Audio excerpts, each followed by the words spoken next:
बच्चे जब बाप से सवाल करते हैं ना कि अब्बा आपने कुछ नहीं किया हमारे लिए, तो बिलीव यू मी कि as a father I can just relate to those children कि वो दिल पे लगती है बात। आपको एलिवेटर कोई नहीं है कि जी ठक करके आप 5वें लेवल पे चले गए, आपको एक एक लेवल एंजॉय करना पड़ता। कम से कम उन्होंने मेरी बात सुनी है, और अगर मेरी किसी एक बात पे भी वो अमल कर लेंगे तो इसका मतलब है I have done my job.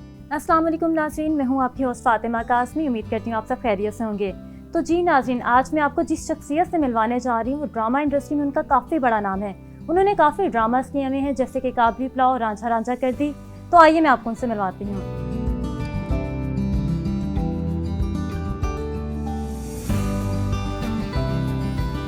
अस्सलाम वालेकुम, कैसे हैं आप? अल्लाह का शुक्र है बच्चा। अच्छा, मैं आपसे ना वैसे कुछ सवाल करने आई हूँ कि आपको इस इंडस्ट्री में 23 साल हो गए हुए हैं, तो आपका इसमें एक्सपीरियंस किस तरह का रहा है? बहुत अच्छा एक्सपीरियंस रहा, और I am fortunate to have worked with the most talented people in this industry.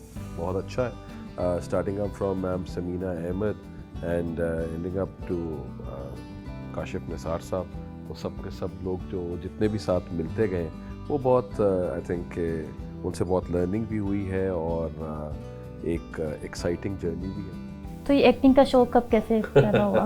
मैं अपने ख़ानदान की शादियों पे डांस किया करता होता था। ये मेरा पहला मतलब स्टार्ट था। फेम आप मेहंदी में डांस करते थे, तो वो जो शादी और वलीमे वाला दिन होता था, तो everyone used to praise me कि यार आपने वो मेहंदी में बड़ा माहौल बनाया था, क्या का।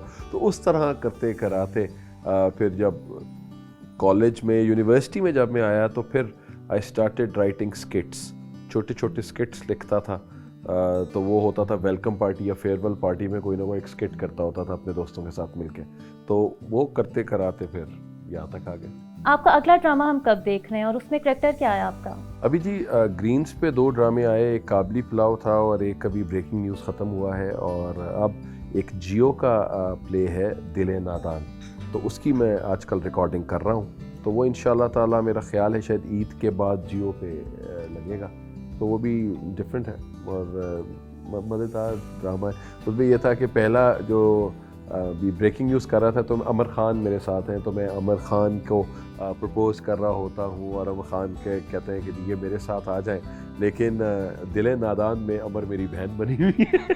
तो मैं उनको, फिर वो अमर ने भी कहा कि जी आप पहले तो ये कर रहे थे, और मैं कहा जी देखिए जो स्क्रिप्ट मिलता है, जो सिचुएशन मिलती है, हम उसके मुताबिक अपने काम कर लेते हैं। आप उनकी टीचिंग भी करते हैं, आपने एक्टिंग भी की हुई है, तो आप इन दोनों चीज़ों को कैसे मैनेज करते हैं? सुबह के टाइम जाहिर बात है कि जी सुबह 8 o'clock टिल 1 o'clock या 2 o'clock तक देयर इन द यूनिवर्सिटी, फिर 2 बजे से लेकर रात को 12 बजे तक जो भी जितना भी सीन हो सकते हैं एक्टिंग, वो वाला काम चल रहा है। क्योंकि मतलब टीवी कमर्शियल्स में तो होता है ना सम टाइम के सुबह 9 बजे की जी कमर्शियल्स में तो ये होता है कि नॉर्मली इट्स अ 1 डे या 2 दिन होगा एट द मैक्स, तो वो 2 दिन का आप ऑफ भी ले सकते हैं, उसमें कोई प्रॉब्लम नहीं है। तो वो फिर तो कभी आपको ऐसा सुनने में नहीं आया कि भाई करते ही क्या हैं असल में, आप ये भी कर रहे हैं, आप टीचिंग भी कर रहे हैं, आप मोटिवेशनल स्पीकर भी हैं?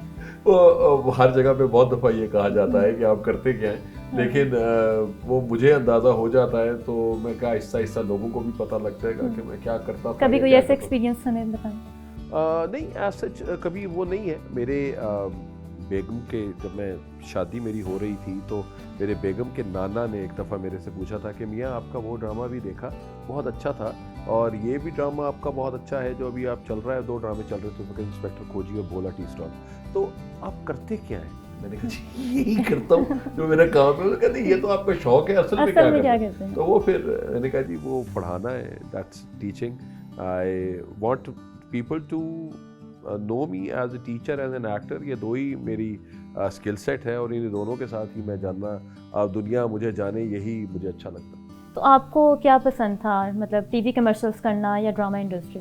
नहीं, मुझे कॉमेडी करना पसंद था, लोगों को हंसाना पसंद था। मैं इसी तरह ही लोगों को हंसते मुस्कुराते उनको वो देखना चाहता था कि लोग जो है वो किस तरीके से, वैसे ही लोगों को बहुत टेंशन है लाइफ में, तो कम से कम चलो मैं I should bring smiles on their faces.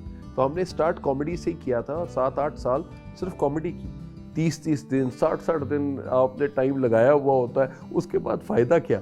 उन चीज़ों का फ़ायदा ही नहीं होता जिन चीज़ों को आप देख रहे हैं। तो मुझे सिर्फ ये लगता है कि मीडिया इंडस्ट्री में मोस्टली लोगों को सिर्फ इस चीज़ के अंदर अपने आप को फाइनेंशियल मैनेजमेंट को ज़रा ठीक करना बहुत ज़रूरी है कि जितने भी आपके मीडिया हाउसेस हैं और जो न्यूज़ चैनल्स हैं वो अल्लाह का वास्ता है उनसे कहें कि जी लोगों को ज़रूर उनका भी एहसास किया करें कि वो उनकी भी फैमिलीज़ हैं और उनके बच्चे जब बाप से सवाल करते हैं ना कि अब्बा आपने कुछ नहीं किया हमारे लिए, तो बिलीव यू मी कि as a father I can just relate to those children कि वो दिल पे लगती है बात। एक टाइम था, मैं अभी उस चैनल के बारे में बात नहीं करूँगा, लेकिन मेरी वालदा का इंतकाल हुआ था और मैं उनसे तकाजा किया था पैसों का।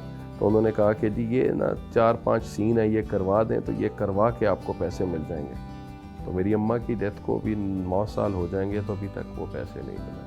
आप क्या समझते हैं कि आप अदाकारी के ज़रिए अपने मैसेजेस लोगों में कन्वे नहीं कर सके, तभी आप एज अ मोटिवेशनल स्पीकर अब लोगों को मैसेजेस दे रहे हैं? कैरेक्टर्स में तो आपके पास कोई एक लिमिटेड कैरेक्टर होता है जिसके अंदर आपको अपनी कोई ना कोई बात करनी होती है।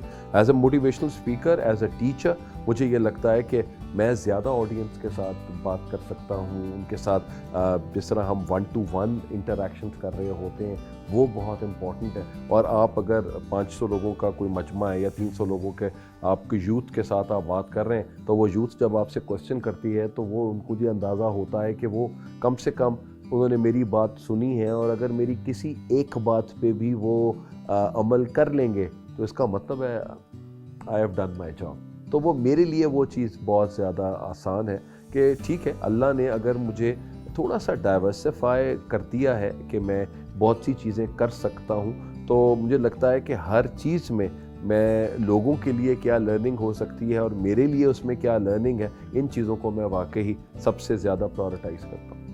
अगर एक पर्सन है वो इस फील्ड में आना चाहता है, एक्टिंग में आना चाहता है, तो उसमें क्या बेसिक नीड्स या क्या क्वालिटीज़ होनी चाहिए? कॉन्फिडेंस, कम्युनिकेशन और एक आपका जो अपनी आप केयर करते हैं एज एन इंडिविजुअल, वो बहुत इम्पॉर्टेंट है। तो 3 चीज़ ज़्यादातर इम्पॉर्टेंट है। इसके अलावा जो कंसिडरेशन है वो ये है कि आपके अंदर पेशेंस बहुत होनी चाहिए। पेशेंस में ये है कि एक सीन अगर हो रहा है तो वो सीन ख़त्म नहीं हो रहा तो लोग कहते हैं अच्छा बस करें जी यार, ये 2 मिनट है, यहाँ पे तो 2 लाइनें बोलनी है, उसके बाद आपने निकल जाना है। लेकिन जो लाइट्स हैं, जो साउंड है, उसको किस तरह से आपने मैनेज करना है, तो वो बहुत इम्पॉर्टेंट है लोगों को समझना। और there is no shortcut to success. आपको आहिस्ता आहिस्ता सीढ़ियाँ ही चढ़नी पड़ती हैं।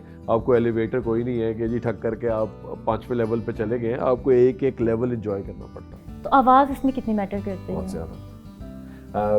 थिएटर तो आपने मतलब जब स्टार्ट किया था तो आपने अपनी आवाज़ को बनाया था या मतलब आपकी शुरू से ही आवाज़ ऐसे है? नहीं जी, शायद शुरू से ही ऐसी हो, मैंने कभी इसके ऊपर बारे में सोचा नहीं। लेकिन यह है कि जब थिएटर किया तो थिएटर में आपको आवाज़ बहुत ज़्यादा, मैम समीना अहमद हमारे उस्तादों में से हैं, तो मैम समीना अहमद सबसे आखिर में बैठ जाया करती थी, सबसे आखिरी सीट पे अलहमरा की, और वो कहती थी मुझे यहाँ तक आवाज़ आनी चाहिए। तो हम वो मंटो साहब के प्लेस थे, वो कर रहे थे, तो उस वक्त उन्होंने बहुत सिखाया, सीखा उनसे बहुत। उसके बाद जवाद बशीर साहब हैं, वो भी माशाल्लाह he is a great person, उन्होंने भी बहुत सी चीज़ें सिखाई। और तीसरे फिर काशिफ निसार साहब। तो ये 3 लोग मेरी ज़िंदगी में तो बहुत इम्पॉर्टेंट हैं, जिन्होंने हर जगह के ऊपर कुछ सिखाते गए कि ऐसे नहीं, ऐसे करना है। मतलब मोस्ट ऑफ द टाइम हम एज एक्टर्स तो यही सोच रहे होते हैं अच्छा यार ये मैंने ये बोल दिया काफ़ी है, लेकिन उसका वाई अंडरस्टैंड करना आपके कैरेक्टर का, वो बहुत इंपॉर्टेंट होता है। And that's what I did. और अल्लाह ताला ने करम कर दिया जी। माँ बाप की दुआएं कुछ होती है कि यार मैं जब अपनी अम्मी को बताया कि मुझे एक्टिंग करनी है तो वो बहुत परेशान हुई। तो फिर मैंने उनको एक बात कही थी कि आप प्लीज़ दुआ कर दीजिएगा मेरे लिए कि अगर ये मैं अच्छा हूँ तो मैं स्पीड में चलता जाऊँ, नहीं होऊंगा तो मैं खुद ब खुद छोड़ दूँगा। तो अब्बा ने भी यही कहा। तो अल्लाह का शुक्र है कि अभी तक चल ही रहे हैं, कोई ना कोई चीज़, कोई ना कोई काम इसी तरह आ जाता है और लोग प्यार करते हैं, मोहब्बत करते हैं, इससे अच्छी और कोई बात हो ही नहीं सकती। मेरा आपसे आखिरी सवाल ये है कि कास्टिंग काउच इस इंडस्ट्री में काफ़ी सुना जाता है, तो इसके बारे में आप क्या कहेंगे? कास्टिंग काउच बेटा होगा, लेकिन मुझे इतना ज़्यादा कभी फील नहीं हुआ। और मेरे लिए भी ये एक चीज़ थी कि जी अगर किसी रोल के लिए हम सूट करते हैं तो वो रोल ज़रूर मिलता है, और उसको हम किस तरीके से देख सकते हैं, दैट्स ओके, दैट्स फाइन। लेकिन जहाँ होता होगा वहाँ होता होगा, लेकिन मेरी अपनी लाइफ में I don't see a casting couch.